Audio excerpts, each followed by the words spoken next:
Hi everyone, welcome back with me again in this channel.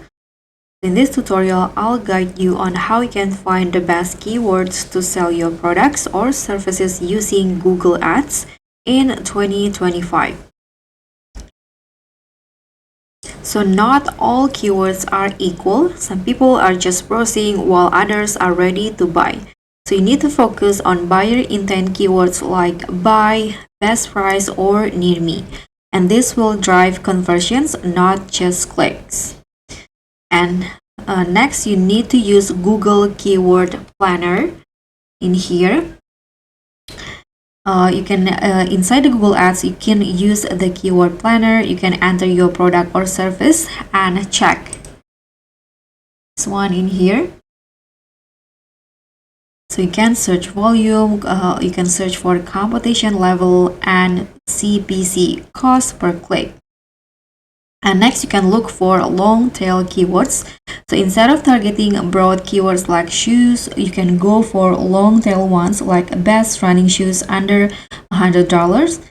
And they are less competitive and bring in buyers who already know what they want.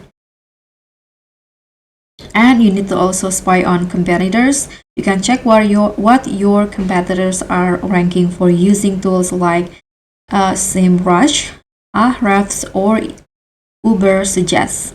So if a keyword is bringing them traffic, it might work for you too.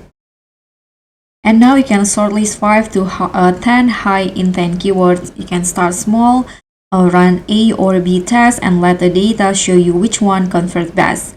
And then scale up your budget on winners. And for extra tips, you need to exclude negative keywords to avoid wasting money. And you can use location-based keywords if you are a local business. And don't forget to update your list monthly because trends shift fast in 2025. And that's it. Now you know how to choose the best keywords for Google Ads in 2025. If this helped, hit the like button, subscribe, and click on the thanks. I'll see you all on the next one. Bye.